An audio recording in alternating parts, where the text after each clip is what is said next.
This is our 2017-18 home shirt, Adidas, Triple Eight Sport.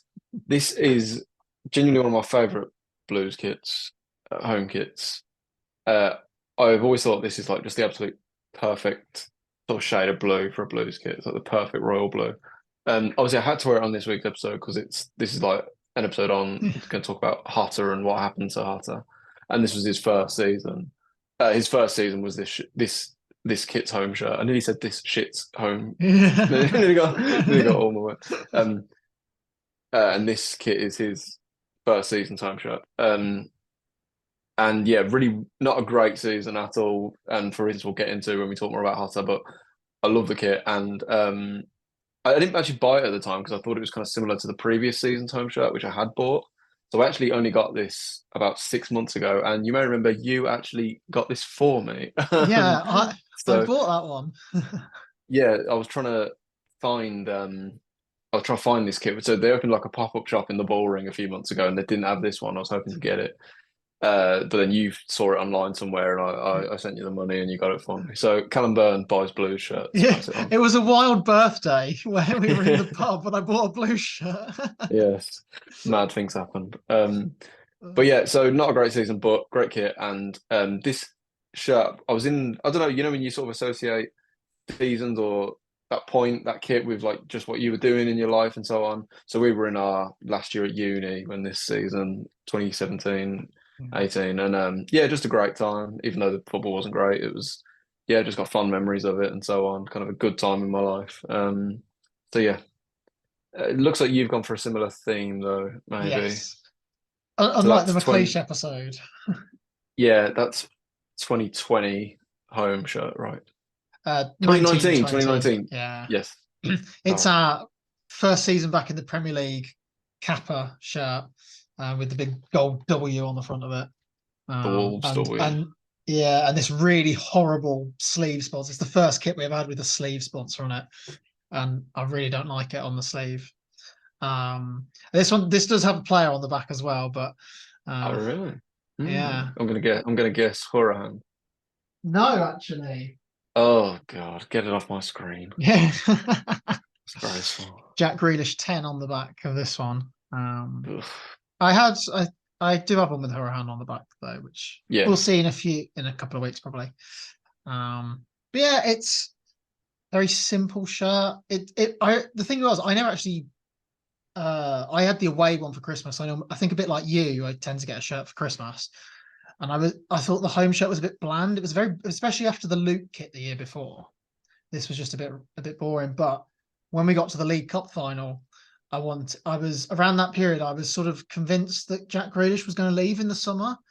And I didn't have a Jack Grealish shirt. So I got this shirt for the League Cup final with the Premier League patch on the sleeve as well, the old PL patch. So that's why I got this shirt. Hello, I'm Daniel Sketchley. And I'm Callum Byrne. We've been friends for more than 10 years, sharing lifelong passions such as film and music. But most importantly, football, through the ups and the downs. The celebration and the heartbreak. However, he's a blue nose. And he's a villain. This is the Second City Podcast.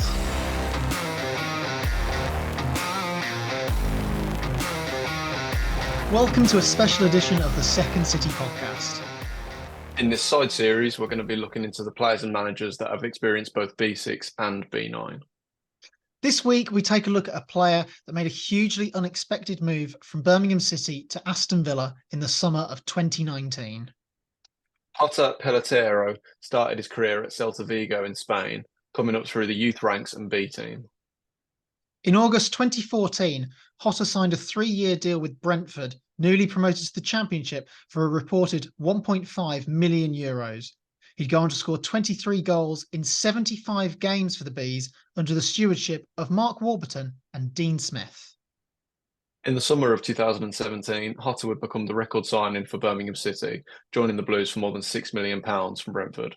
However, he struggled for form under Steve Cottrell, and an infamous miss in a Second City derby fixture would live long in the memory. The appointment of Gary Monk in March 2018 saw him recalled to the regular starting 11 and play a more pivotal role in the Blues team, across the 2018-19 season, he would score only 3 goals, but register 11 assists. In June 2019, Jota would surprise the second city by completing the switch from Birmingham City to newly promoted Aston Villa in a money plus player swap, with Gary Gardner going in the other direction. The Spaniard played in all 6 of Villa's pre-season matches, scoring twice. He came off the bench in the opening 2 matches of the Premier League season before getting his first start in game week 3 against Everton, where he would assist the opening goal from Wesley. He would score his first Aston Villa goal in the League Cup in a 3-0 win away at Brighton, but found game time in the Premier League hard to come by following an injury in November. His last league start came in Villa's 3-0 thumping by Watford in late December.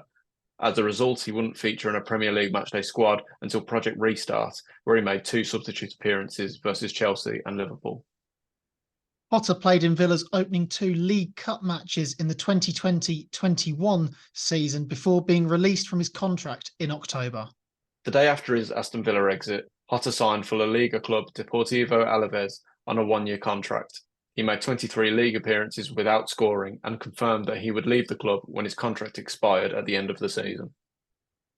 After leaving Alaves, he was close to joining a side in Saudi Arabia on a multi-year deal, but ultimately announced his retirement in October 2022, saying, "In 2021, I lost the ambition I had in previous years, and I didn't want that to happen. I wanted to keep in my memory how happy I have been for so many years." So, Jota. Yes, may seem like a strange one to start with in terms of, obviously we did one of these special episodes on McLeish, Alex McLeish, who obviously was a hugely prominent figure at both Blues and I guess Villa, for very different reasons. Jota may seem like a strange one to do one on so early, but I think he's a really interesting case of, I mean, he retired at 31. Which obviously is quite young. Obviously, we had recently, not to compare him to him, but Eden Hazard retired recently at 32, and everyone's talking about how young that is. When Blue signed Jota from Brentford, everyone was raving about him. He was one of the best players in the Championship, and this really isn't that long ago. This is 6 years ago, and he was 26 at the time. It's really mad to think that he's already retired. Yeah, and he's a player that even in his very brief spell at Aston Villa, he was a player that you could see had some real ability as well. He had that little bit of flair. Everyone loves sort of flair players. It's why people rave about James Maddison and Jack Grealish, because those are the sort of players that excite you as a fan. And Jota had that spark about him. But it just didn't really work out for him. And I would say it didn't really work out for him at Blues or at Villa, really, in the end.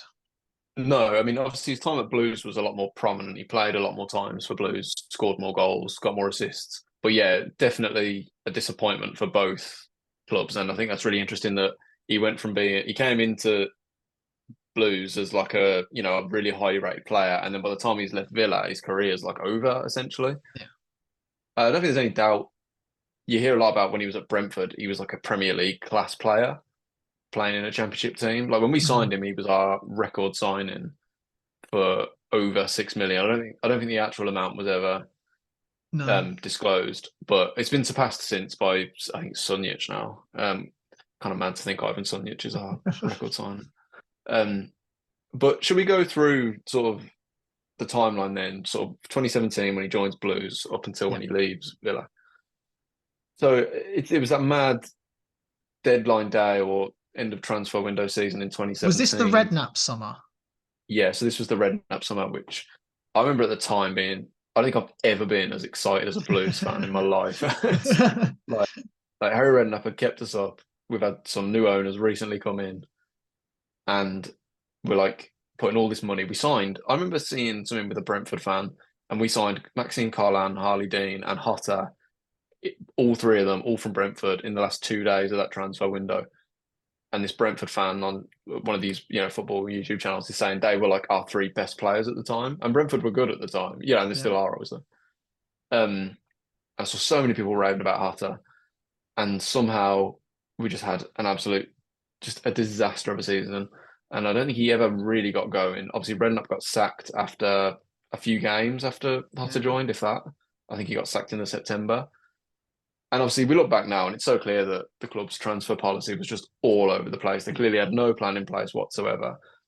And they And threw money around like nobody's business that would hurt you for years to come. yeah, 100%. I mean, we're still seeing the effect of it, I guess a little bit now, but certainly within the last couple of years, still seeing the effect of it and all the points deduction that followed and everything because of overspending. I think ultimately comes down to Jota was probably a really good player, but he probably wasn't a player that we needed at that point in time. We didn't know exactly where he was going to fit in. Redknapp clearly didn't know exactly where he was going to fit in.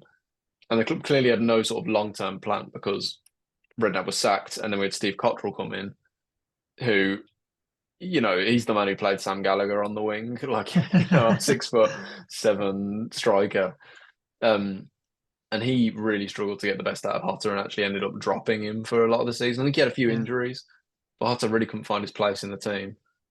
So it was really disappointing this season because we went from signing all these great players. And I mean, this was the summer where we signed Alex Song.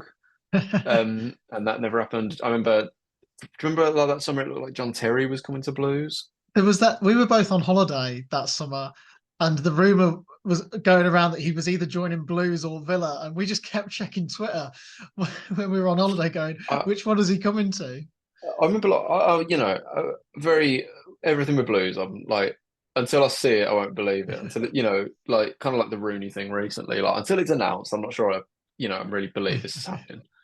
But I was so convinced the John Terry thing was happening. I remember walking up to Cottridge one day from my house, and I was so sure it was like any second now they're going to announce John Terry. I remember checking my phone like literally every 2 seconds, and obviously that announcement never came. It ended up very different circumstances.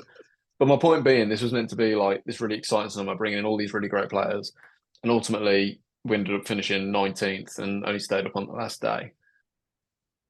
The only sort of saving grace with Jota that season was Gary Monk came in the March, Cotterill got sacked, and it was just inevitable. It was an absolute disaster. Our sporting director got sacked. Director of football, Jeff Fatia, got sacked.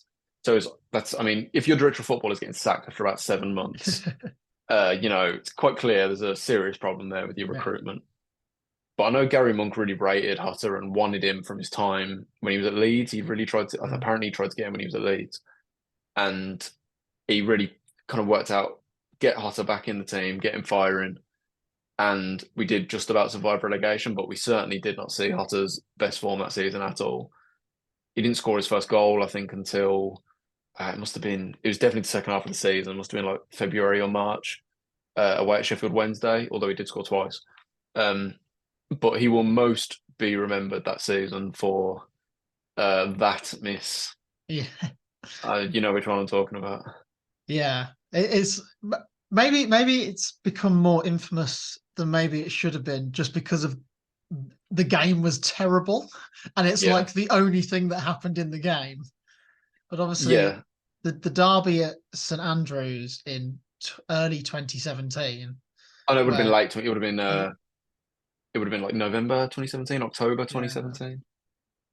Yeah, and it was like we said last week, because I wore the shirt. We wore this black away shirt in the second City derby, and we very rarely. I don't think I've ever seen us. There's no need for it. There's no need for it.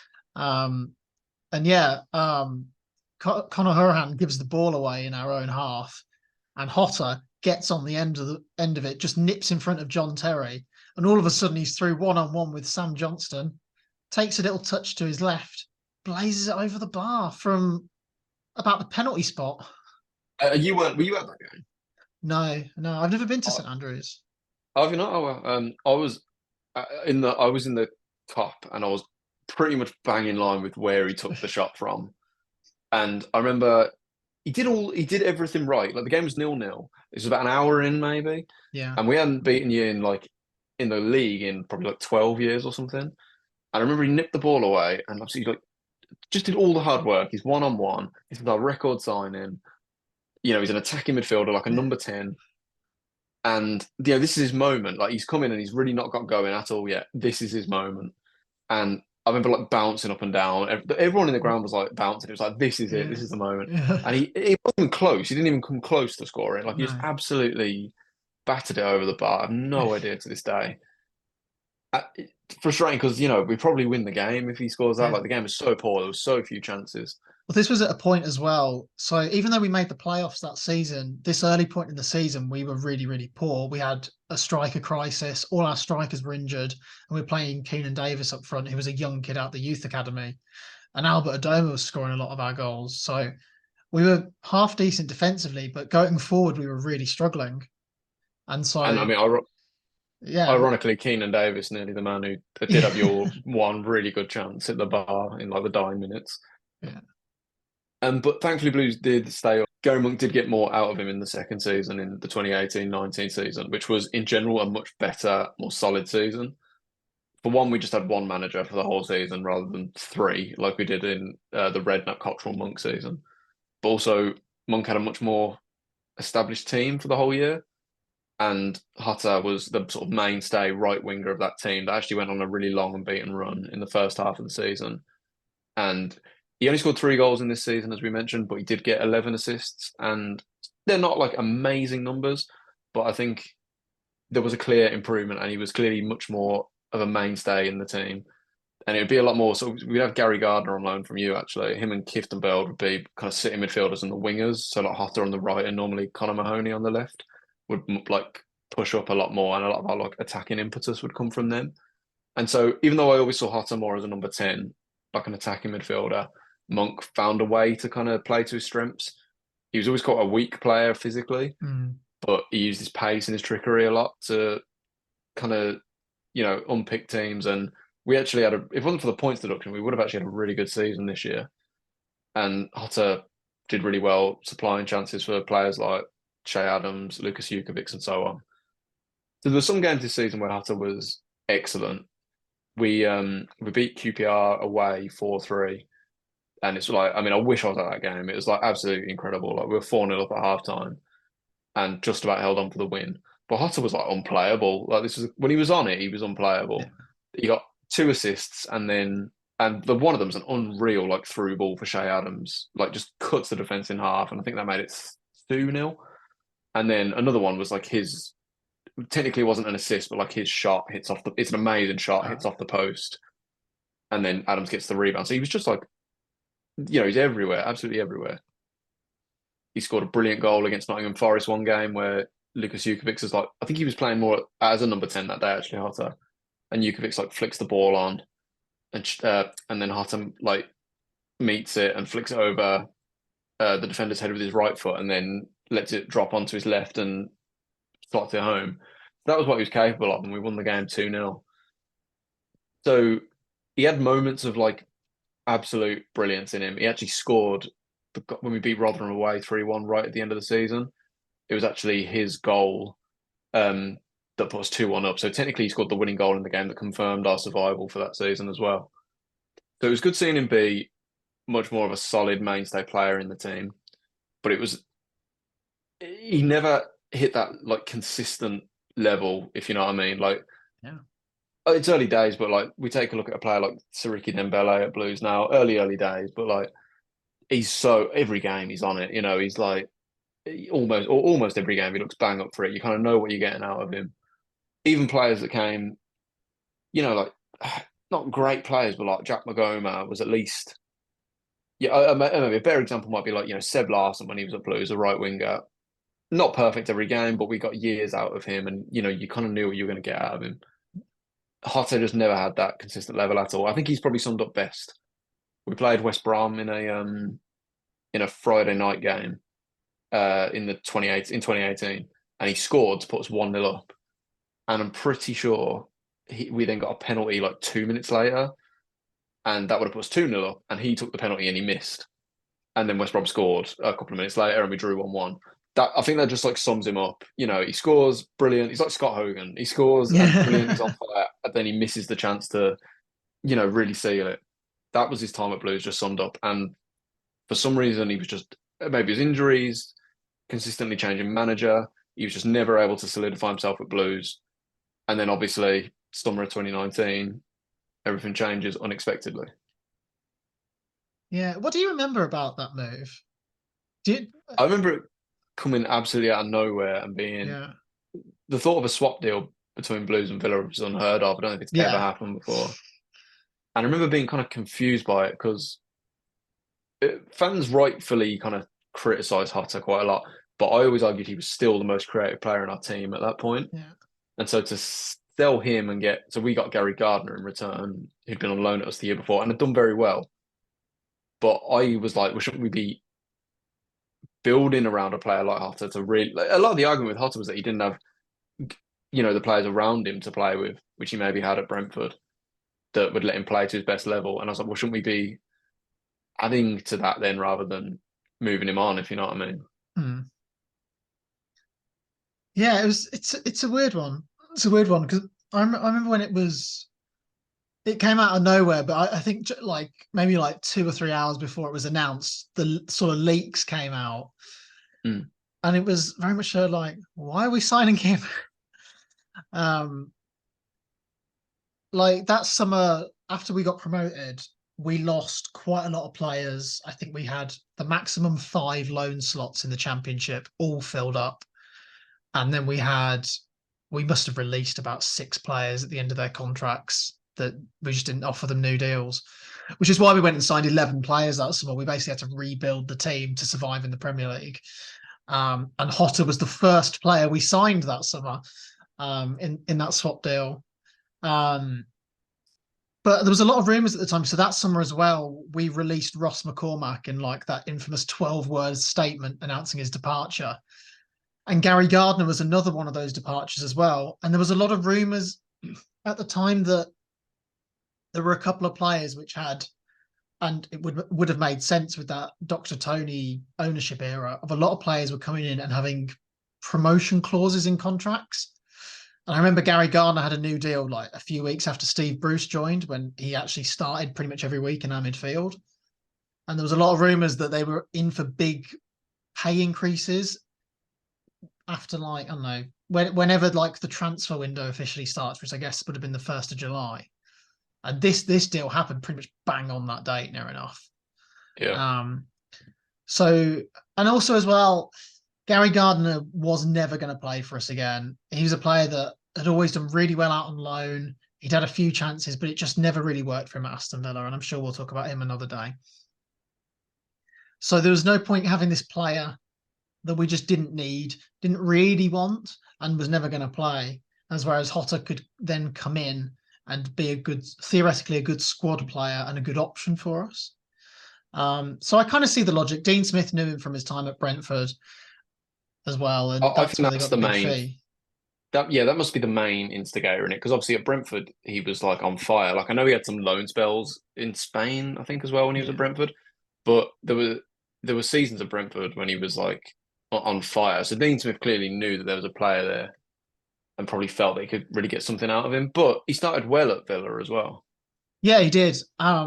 Which I think, I think for a player that's making, especially that big move across to the Premier League from the Championship, but also across the second city as well, I think it's fair to say us as Villa fans were fairly sceptical of his ability. Bearing in mind, our main like memory of Jota is that miss that we talked about earlier. And so, yeah, he started all of our preseason games, or he played in all of our preseason games, and he looked unbelievable. He was absolutely brilliant in preseason. I remember, albeit when we had our yearly trip to Warsaw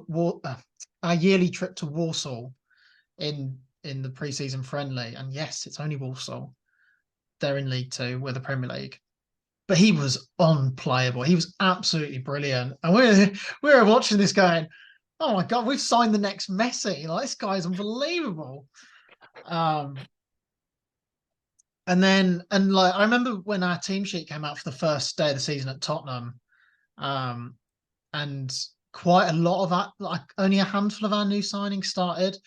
Dean Smith really wanted to give a lot of the players that got us up into the Premier League a chance to keep the shirt. There was a few players that he obviously replaced, but I remember looking at the team sheet and thinking, God, why isn't Jota starting here away at Spurs? Like, which is kind of crazy, that sort of turnaround he'd sort of had maybe in the space of a few months. And he did come off the bench, and he did come off the bench against Bournemouth as well in the first home game. But he got his first start at home to Everton in the third game week of the season, Friday night under the lights at Villa Park. And he was brilliant. He was so good. And he really had that sort of sparkle that we'd seen in pre-season. He got the assist for the opening goal where he just slid this beautiful through ball in for Wesley, who scored. And yeah, it looked like it was going to be a bit of a match made in heaven. He started the week after away at Selhurst Park and didn't really have a good game, and he got hooked, I think, for Trezeguet, who then got sent off. But that was kind of his high moment. That first start, that first assist. It all just sort of went a bit down. It all was just downhill from there, near enough. He did score in the League Cup, away at Brighton. I was there that night when he scored his goal. You saw his one goal in person. I saw his only Aston Villa goal in a competitive game. Because I remember being really happy for him when he scored, because he maybe struggled a bit after that night against Everton. And I was like, he scored. And I was like, maybe this will be where he can kick on a little bit. But then came the injuries. Yeah. And I think, given that he retired like 2 or 3 years later, kind of showed that that's where it all went wrong, really. Yeah, I think injuries have got to go down as like the biggest hindrance in his career and why he just never got any momentum in his time in the Midlands. Yeah. But I was actually surprised. Like in the intro, we talked about how he got a couple of games in only off the bench, but after 2019-20 was obviously the COVID season, so we had the big break. Then it came back behind closed doors. I actually didn't realize he was playing games that late at all in the season. Yeah. And I can't believe the following season he actually got, did you say he got a couple of League Cup games or something? Yeah. That's wild to me. I did not realize he was playing that late for Villa. I thought he genuinely got binned off by like the October of that season. Because obviously we mentioned how a sort of common theme and maybe a starting point as to why it maybe didn't fully work for him at either club is that he joined both clubs in like a mad summer transfer window. Yeah. Like he was just one of like a million players coming in at Blues under Harry Redknapp and obviously everything that was going on there. And then at Villa, how many players did you sign that summer? 11. You signed like 11 players. And I don't think any of them are still there apart from maybe Douglas Luiz. Maybe. There's a couple actually. Who did we sign? Esri Konza was in that summer. Douglas Luiz. I'm going to forget. Konza was already on loan with you though, wasn't he? No. Okay. Courtney Horse was, and he's technically still at the club. Right. Point being though, a lot of it didn't work, right? And you stayed up by the skin of your teeth. That's a common thing. Parallel as well is that you joined teams. Tyrone Mings, that was the one I knew. That is. Yes.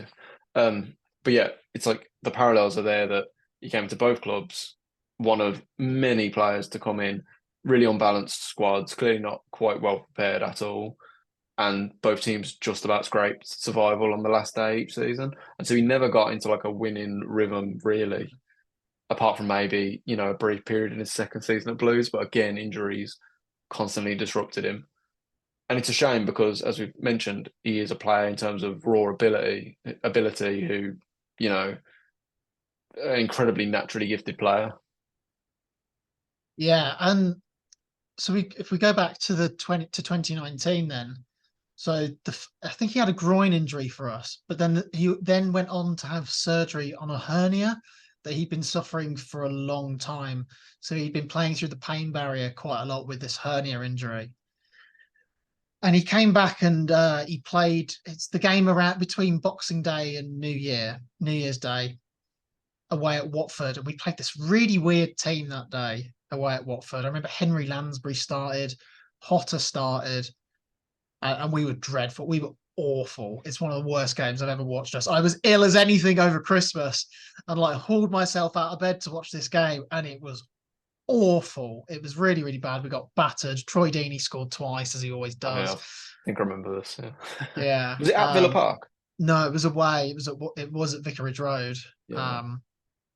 But we just come off the back of a really big win against Norwich on Boxing Day, and so we were like, hope was there, and we just got battered by the team who'd been bottom for pretty much most of the season up until that point. And yeah, Jota didn't have a good game at all, and that was his last start in the Premier League. His only other start that season would come away in the FA Cup third round against Fulham, where we made loads of changes, and the likes of Henry Lansbury and James Chester, who'd barely played, started, and we lost 2-1. Harry Arter scored 2 worldies against Nyland. But yeah, and then we didn't see him again. That was it. He basically vanished off the face of the earth. I think it was around then maybe he had his hernia surgery, and that's why he just completely disappeared, and we didn't see him again until the lockdown restart, where he came off the bench against Chelsea, and he almost scored with his first touch. He was like so close to scoring, but he just sort of scuffed the shot, and it just rolled across the box. Another, I guess, nearly moment for him. Like, he would have come completely out of the cold. He'd just been thrown on because we were chasing the game and we had no options on the bench, and he would have scored the goal that got us like a vital point. But it just wasn't to be. And then the same thing happened. He got thrown on against Liverpool, but the game was already gone. He was in the match day squad when we stayed up on the last day of the season. He's in the photos. He's in all the videos of the celebrations. And I do think it was a big thing for him to be part of a squad that did stay up on the last day of the season, you know. And it's weird. Sorry, it's weird seeing that parallel as well, because that's, I mean, when we stayed up on the last day in 2018, and we beat Fulham 3-1, and this was a Fulham team that ended up getting promoted and obviously beat you in the playoff final.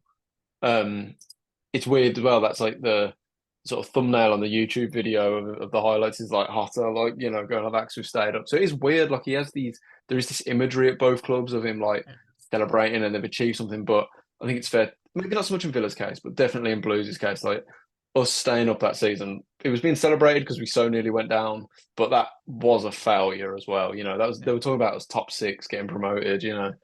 And it's kind of a shame that that's as much as he achieved at Blues and Villa. Obviously not a shame for me that that's all he achieved at Villa. But... yeah, it's a weird one. He didn't really contribute a lot in a Villa shirt, but you could look at it, and this is maybe how I look at things as a fan sometimes. If we'd never signed him, we might not have stayed up that year, because he played. I suppose. He got that. He got the assist. He had a goal contribution in the Premier League that led to us winning, and those 3 points were vital. It was, yeah, very true. Was that, you know, whatever? I mean, apparently the cash plus player offer. We couldn't verify this, but it sounds like it was about 3 million they paid or something like that for Hatta. Couldn't confirm it, but I remember hearing it was about that amount. And like, if that 3 million kept you up, you know, the money you save staying up there, probably worth it. So yeah, then he made, as you said, he was still with us in our second season following promotion, which would have been the lockdown year where there was no fans.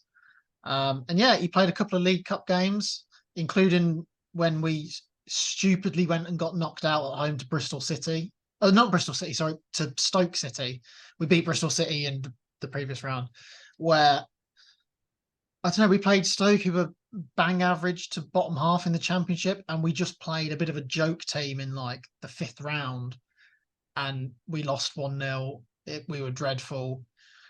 It was the last game for a couple of players at that point, and Hotter was one of them. The other one was Oyen Nyland, who they agreed a mutual termination and left. Didn't need them around, I guess. I think it was after we got knocked out of that competition.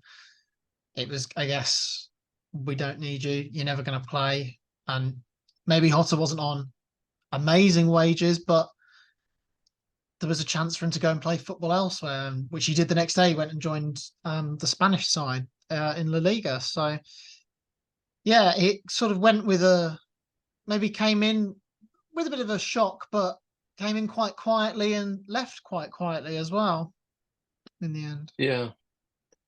Yeah, and I think he'll go down as the right man at the wrong time for both clubs. I think.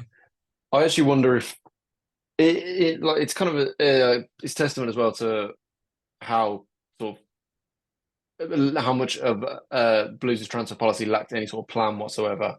In that we sold Hotta, and then the following season we obviously Monk left, and then Pep Clotet became our manager, and obviously in the end that season went, you know, did not go well in the end as well in terms of, obviously we went in, after lockdown we didn't win a single game. We ended up finishing, I think, 20th.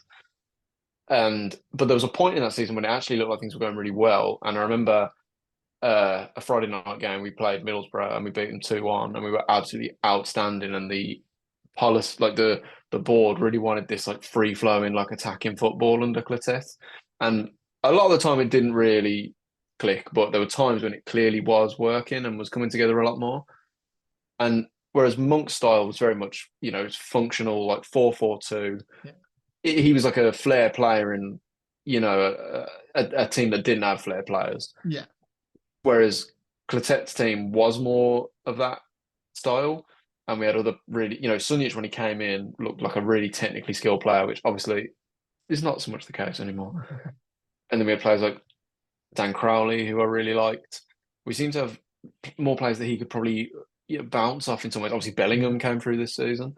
Players that he probably could have really bounced off, and a system that maybe would have suited him better. We tried 4-3-3 a bit more this season, and he would have been way better than we bought a player called Fran Vialba in, who I thought was dreadful. I was never a huge fan at all in that position, or at least on one of them. I think he was maybe a left winger instead. But Hotter would have. I feel like Hotter would have been way better in that system, and it kind of shows Blues just didn't really have any plan at all. We had him in these two teams for 2 years in teams that just didn't fit him at all. And then when we were looking to transit when we were looking to transition to a team that would actually suit him a bit better, we sold him. So it is Blues of the era summed up completely. Blues under BSHL just summed up entirely, I think. And then obviously he left Villa and he went to Deportivo Alaves. I think I'm pronouncing that correctly. Yeah. Was a bit of a disaster, never really got going, played 20 odd games, never scored for them. And next thing we know, he's retired at 31. Yeah, it was a bit of a strange one because he'd gone from being, as we say, like he was playing a Premier League club, and in the space of a season and a half, he's retired, and it didn't work for him in Spain. I think he was struggling with injuries still, or at least the after effects of that. He definitely lost a stride, maybe. But I think like his statement when he left is like really, really interesting when he talks about like he's sort of fallen out of love with football. And like that's the moment where he knew it was game over. There's no point continuing to play, even though the money's really good. There's no point doing something if you don't love it, or just doing it for the sake of doing it. And maybe he realized maybe at that point that to continue being a professional footballer, he was going to have to be a bit of a journeyman almost.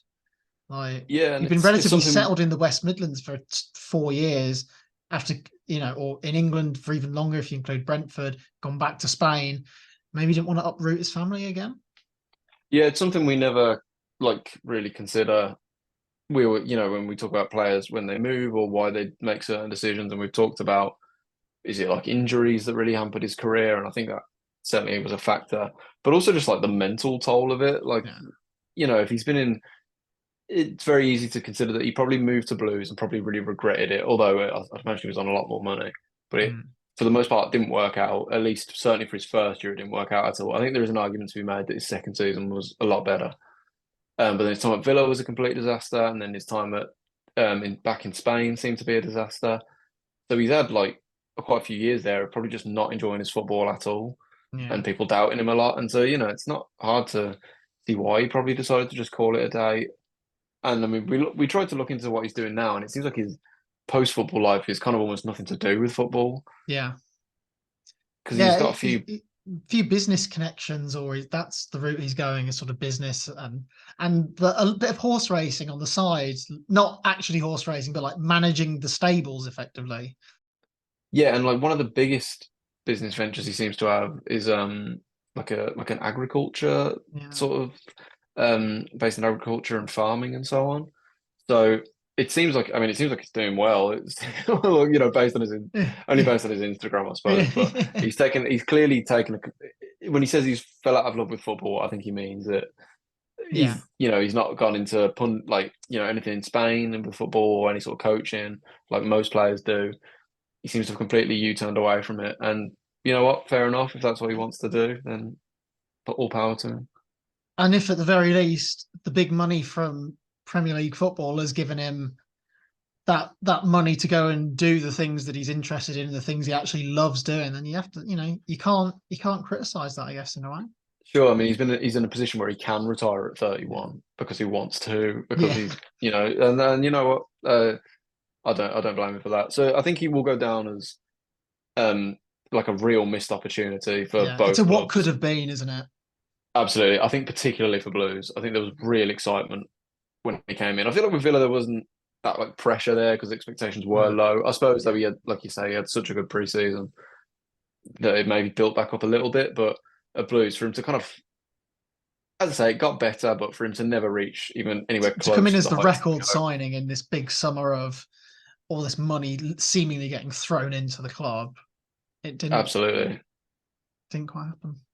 Yeah, completely. So it's a shame, but it is what it is. I feel like we're coming to a close, Dan. We are. Keep an eye out though for some more of these sort of player specials soon, and let us know if there's any that you'd like us to cover. We've got a few in mind, and we'll probably do another one in a few weeks. Yeah, we've got another international break on the way, even though this one hasn't finished yet. Yeah. England and Italy are playing right now as we're recording this, actually. Not actually sure what the score is. We'll check in. But Cal, we'll probably reconvene this time next week because got a big weekend coming up, obviously. Who have Villa got this weekend? We've got West Ham in the 4:30 on Sunday. So massive game. Yeah, big game. And obviously Blues, huge occasion because it's Wayne Rooney's first game. Actually, of course, since we last recorded it has been officially confirmed that Wayne Rooney is the Birmingham manager. Pretty crazy, pretty surreal to see. So hopefully he hits the ground running, playing his old teammate, team Michael Carrick's Middlesbrough. Not to call I shouldn't do that. Michael Carrick's Middlesbrough, Wayne Rooney's Birmingham. We're not going to get into all that. No. But yeah, so we'll reconvene next week and get into those games a bit more. Yeah. And if you have enjoyed today's show, please leave us a 5-star review on whatever podcasting platform you're listening on, or give us a like on YouTube if you're watching there. Yeah, you can also follow us on Twitter, or X as it's known now, and TikTok. Yeah, and I don't know what. You can find all of. I've got a thing. You can find everything with the handle at Second City Pod. At Second City Pod, so at 2ND City Pod. And as I say every week, our link tree has everything in. Go to linktr.ee/2ND City Pod. Everything you could possibly want, you'll be able to access us through there. This has been the curious tale of Jota Peleteiro.